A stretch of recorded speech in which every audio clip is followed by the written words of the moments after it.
नमस्कार दोस्तों, स्वागत है आप सभी का मेरे यूट्यूब चैनल हिमालयन बिब्लियोफाइल में। दोस्तों, आज हम जिस विषय के ऊपर चर्चा करने जा रहे हैं, वो विषय बहुत ही महत्वपूर्ण रहने वाला है। यहाँ से हर एग्ज़ाम के अंदर 1 या 2 प्रश्न जो वो पूछे जाते ही जाते हैं और एक इंटरेस्टिंग वे के साथ हम आज के इस सेशन को शुरू करने जा रहे हैं दोस्तों। तो आइए शुरू करते हैं आज का जो हमारा टॉपिक है, बजट। तो दोस्तों सबसे पहले अगर हम जानें कि बजट शब्द जो है वो क्या है, उसका मीनिंग क्या है, उसके बारे में जानते हैं सबसे पहले दोस्तों। तो जो बजट है हमारा, उसका मीनिंग हमारा अगर हम देखें तो हम सब जानते हैं कि ये जो बजट है इसकी उत्पत्ति जो थी एक फ्रेंच वर्ड वर्ड बजट से हुआ था और जिसका मीनिंग है लेदर ब्रीफकेस। लेदर ब्रीफकेस माने चमड़े का थैला, चमड़े का थैला या ब्रीफकेस। दोस्तों, ट्रेडिशनली हम इस बात से बिल्कुल ये जानते हैं कि जो बजट होता है हमारा, ये जो होती है एक एनुअल फाइनेंशियल स्टेटमेंट होती है किसी भी गवर्नमेंट के द्वारा और 1 साल का जो है खाका जो है वो तैयार किया जाता है बजट के अंतर्गत। तो सबसे पहले अगर बात करें हम हिस्ट्री की, बजट की हिस्ट्री की, तो सबसे पहले जो था बजट पेश किया था इंडिया के अंदर बजट पेश किया गया था इंडिया के अंदर कब किया गया था? ये किया गया था आपका 1860 के अंदर 1860 के अंदर जो था वो जेम्स विलियमसन ने जो था वह सबसे पहले बजट पेश किया था। 1860 के अंदर किया था। तो ये रही कुछ हमारी बजट से रिलेटेड कुछ जानकारियाँ। अब बात करें अगर हम ये आ गया हमारा बजट की हिस्ट्री की बात की कि 1860 के अंदर जेम्स विलियन जो है वो भारत का पहला बजट जो है वो पेश करते हैं।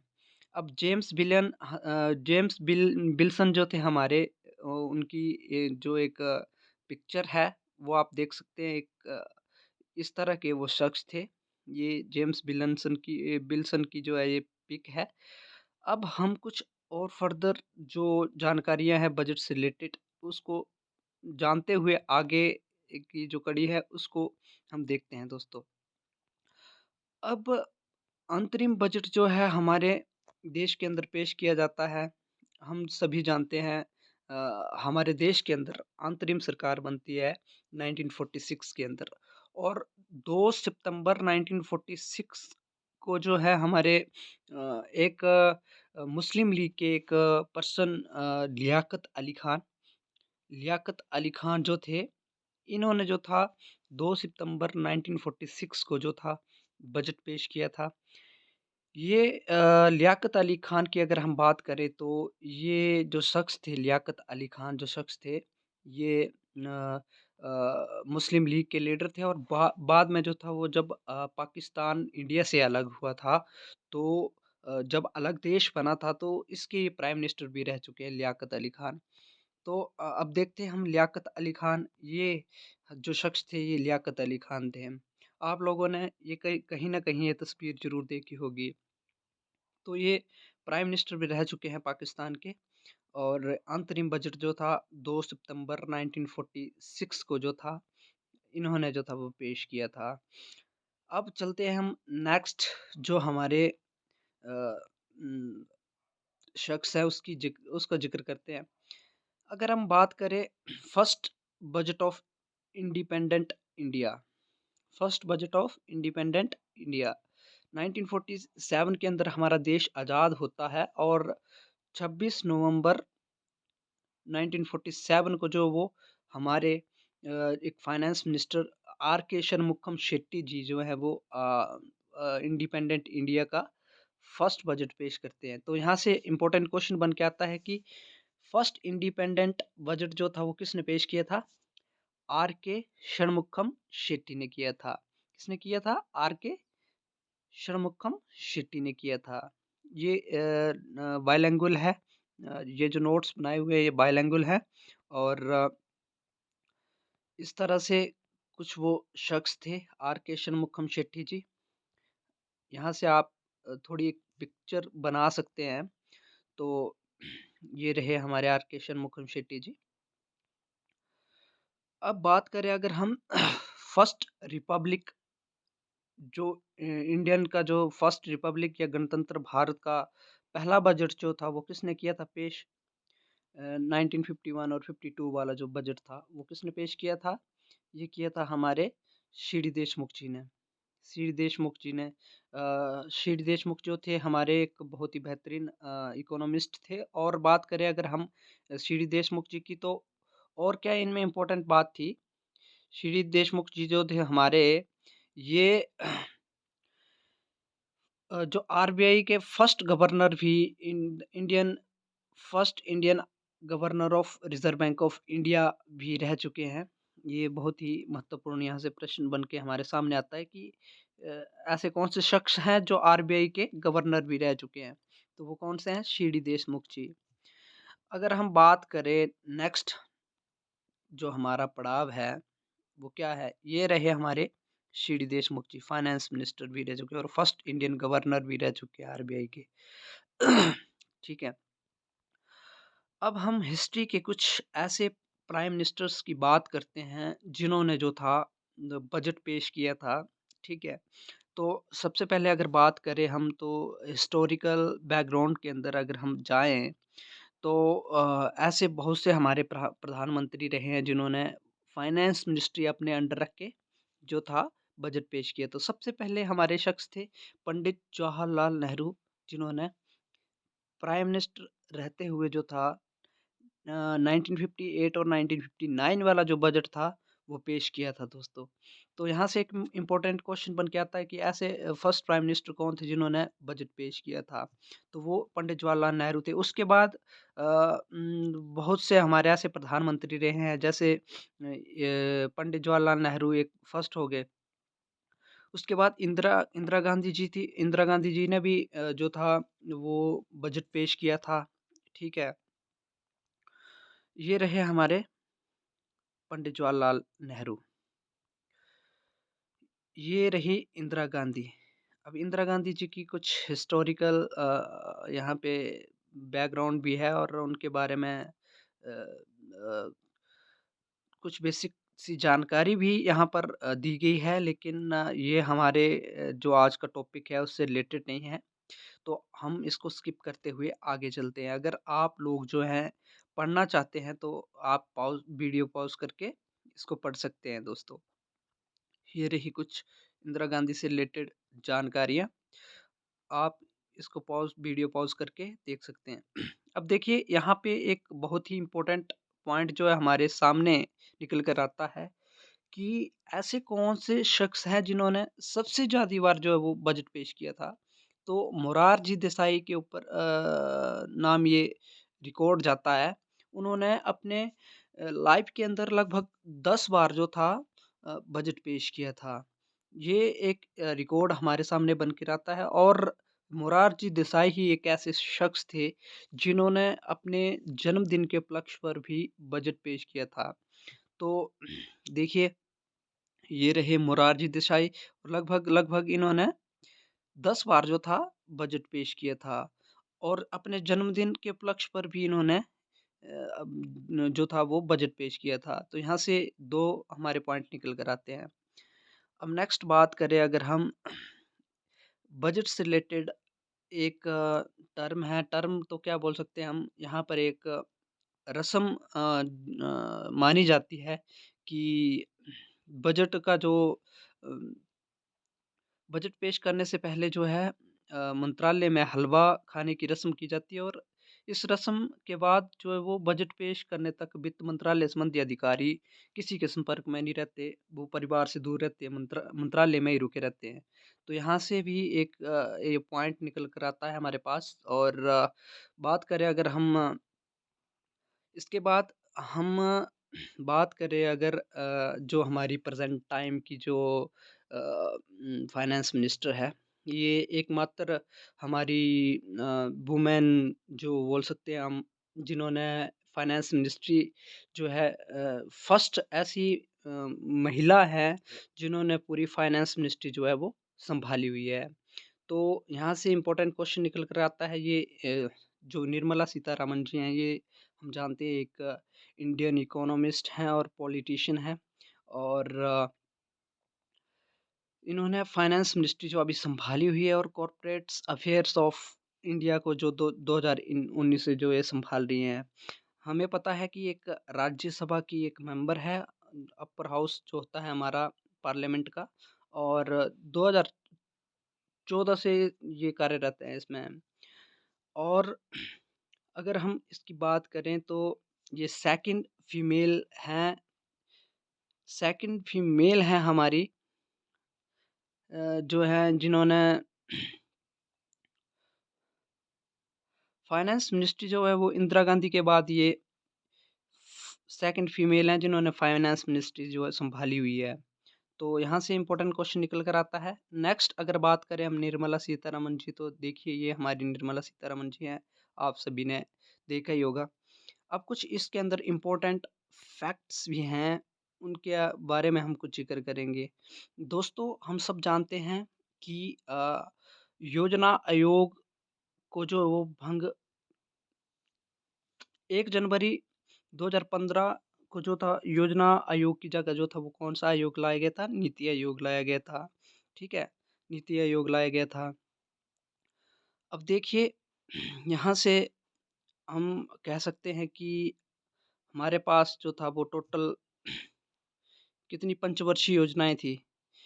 1951 से लेकर 2017 तक हमारे पास कुल 12 पंचवर्षीय योजनाएँ थी, ठीक है?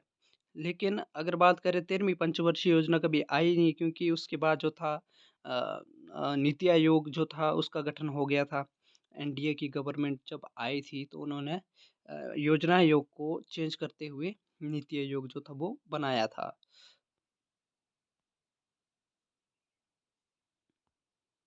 तो ये रही हमारी कुछ इससे रिलेटेड जो देखिए दोस्तों हम इसके अंदर कुछ और इम्पोर्टेंट जो फैक्टर्स हैं उनके बारे में भी ज़िक्र करेंगे। कुछ कॉन्स्टिट्यूशनल पॉइंट ऑफ व्यू हैं जो बजट से रिलेटेड हैं, तो उनके बारे में हम जानने की कोशिश करेंगे। दोस्तों आर्टिकल 112 जो है वो डील करता है हमारा बजट के साथ। आर्टिकल 112 डील करता है बजट के साथ। अब नीचे और बात करें अगर हम तो बजट जो है बजट के अंदर मुख्यतः 2 प्रकार के बिल होते हैं। एक होता है मनी बिल और दूसरा होता है हमारे पास फाइनेंशियल बिल। मनी बिल की अगर बात करें हम तो ये जो है इसके अंदर जॉइंट सेशन जो है वो नहीं होता है, ठीक है? और फाइनेंशियल बिल की अगर बात करें तो इसके अंदर हमारे पास जॉइंट सेशन होता है। लोकसभा और राज्यसभा दोनों जो हैं वो अ, इसके अंदर जो है वो इंट्रोड्यूस किए जाते हैं। आर्टिकल 110 जो है वो हमारा डिफाइन करता है किसको? मनी बिल को, ठीक है? अब इसके बाद अगर हम बात करें कुछ और इम्पोर्टेंट फैक्टर्स की जो हमें याद रखने की ज़रूरत है, ठीक है? तो सबसे पहले हमें इस बात का तो पता होना ही चाहिए या होगा ही कि हमारा जो फाइनेंशियल ईयर है, वो कहाँ से कहाँ तक जो है वो शुरू होता है। तो हमारा फाइनेंशियल ईयर जो होता है 1 अप्रैल से शुरू होता है और चलता कब तक है? 31 मार्च तक चलता है। 31 मार्च तक चलता है। ये हमारा फाइनेंशियल ईयर होता है और हम बात करें अगर इसके अंदर तो फर्स्ट फ़ैब जो होता है हमारा वीक ऑफ फर्स्ट फ़ैब जो है रिप्रेज़ेंट होता है हमारा बजट जो रिप्रेज़ेंट होता है वो कब होता है? फर्स्ट वीक ऑफ फ़ैब में होता है। अब एक टर्म आती है demand for grant. Demand for grant क्या होता है? डिमांड फॉर ग्रांट जो होता है ये एक हमारे पास एक फॉर्म है जो एक्सपेंडिचर या consolidated fund of India including annual financial statement required to voted upon Lok Sabha and the submitted the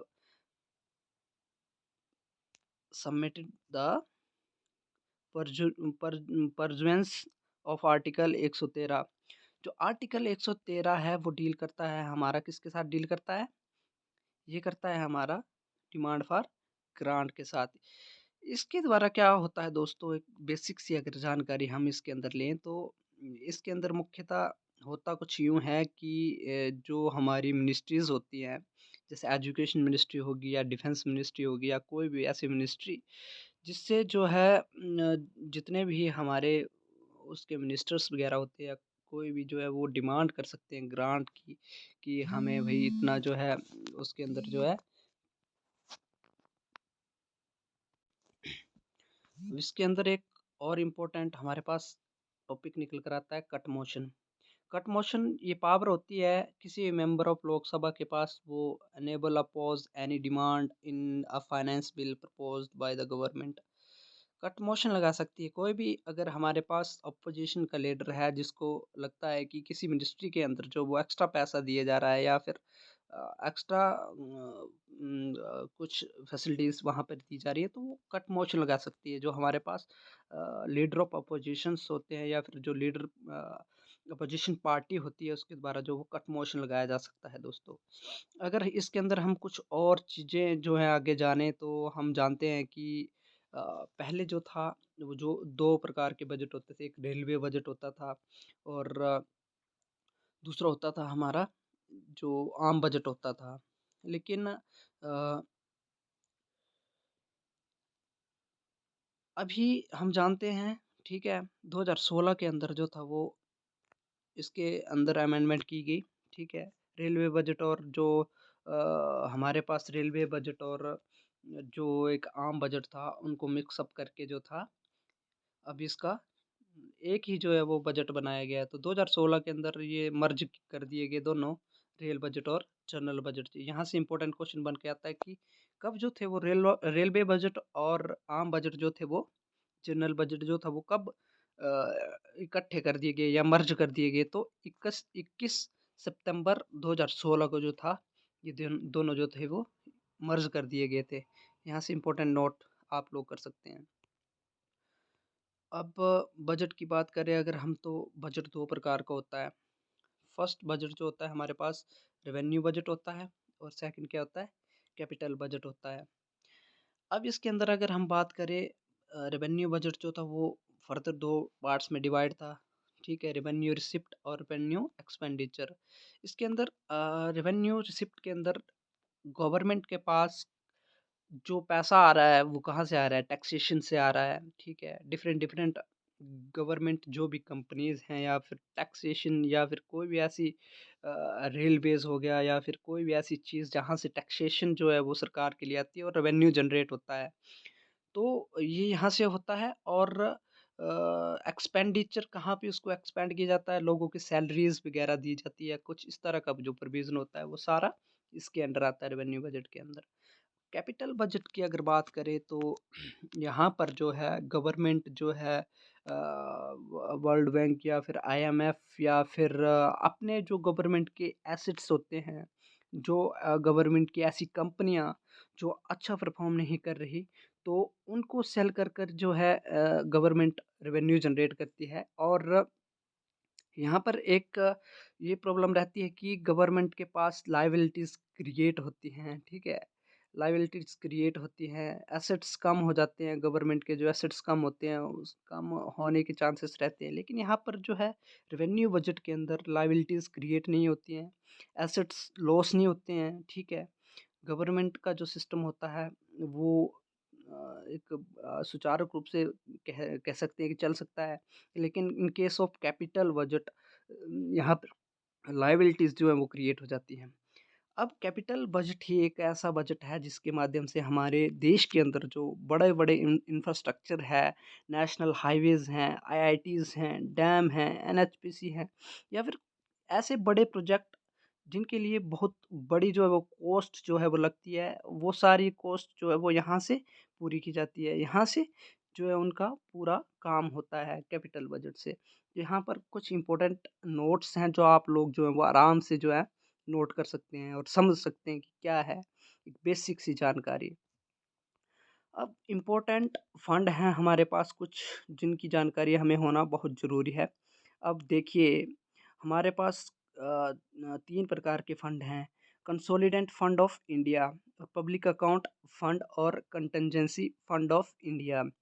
अगर हम बात करें कंसोलिडेंट फंड ऑफ इंडिया, जितनी भी टैक्सेशन वगैरह होती है गवर्नमेंट के द्वारा, कंपनियों के द्वारा, इन जो भी कोई भी हमारे देश के अंदर रहने वाला ऐसा शख्स जो टैक्स देता है, और यहाँ पर जो है वो सारा फंड जाता है। पब्लिक अकाउंट फंड की बात करें अगर हम, तो ये पीएफ वगैरह जो कटते हैं किसी भी गवर्नमेंट गवर्नमेंट एम्प्लॉय के, या फिर जो भी हमारे पीएफ वगैरह होते हैं वो सारे इसके अंदर आते हैं। आर्टिकल 266 का 1 और 266 का 2 जो है, ये दोनों कंसोलिडेंट फंड और पब्लिक अकाउंट फंड के साथ डील करते हैं। अब बात करें अगर हम इन दोनों कंसोलिडेंट फंड और पब्लिक अकाउंट फंड की, तो ये हमारी कॉन्स्टिट्यूशनल कॉन्स्टिट्यूशनल बॉडीज़ हैं कॉन्स्टिट्यूशनल बॉडीज़ हैं। और कंटिजेंसी फंड की बात करें अगर हम, तो ये कॉन्स्टिट्यूशनल बॉडी नहीं है हमारी।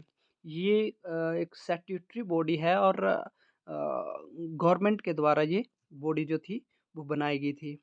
अब इस बॉडी को बनाने के लिए क्या रीज़न रहा होगा दोस्तों, हम सब जानते हैं। हमारे हिस्ट्री के अंदर अगर हम देखें, तो वर्ल्ड वार फर्स्ट हुआ, वर्ल्ड वार सेकंड हुआ, तमाम तरह की चीज़ें हुई, और जिसके अंदर बहुत ही जो था नुकसान भी हमारे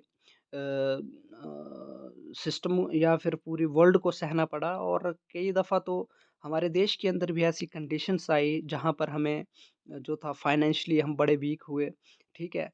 इस तरह की कंडीशन जब किसी भी कंट्री के ऊपर आती है, तो कंट्री जो क्या करती है, एक संचित निधि जो है वो रखती है, ताकि हमारे देश के अंदर, भविष्य के अंदर कोई भी ऐसी प्रॉब्लम आए, तो उस प्रॉब्लम से निजात पाने के लिए जो हम कंटिजेंसी फंड ऑफ इंडिया का जो है वो गठन करते हैं।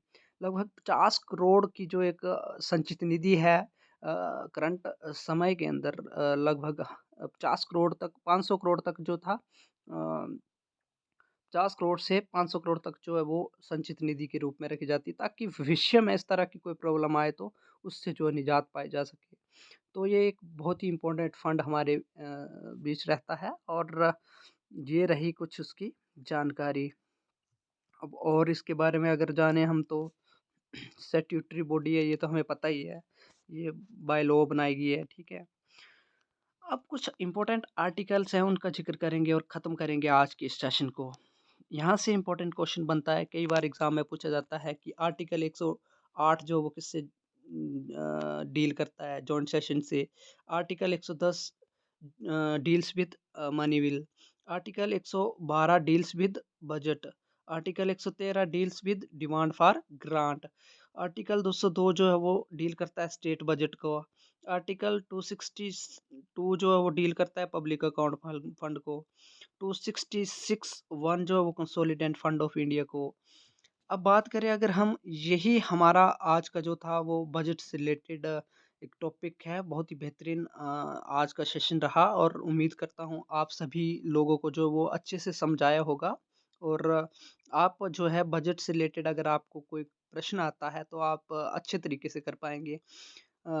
इसी तरह की वीडियो जो है आगे हम डिफरेंट डिफरेंट हमारे जो भी कोई इम्पोर्टेंट क्वेश्चन या फिर कोई इम्पोर्टेंट टॉपिक रहता है उसके ऊपर बनने वाली हैं दोस्तों।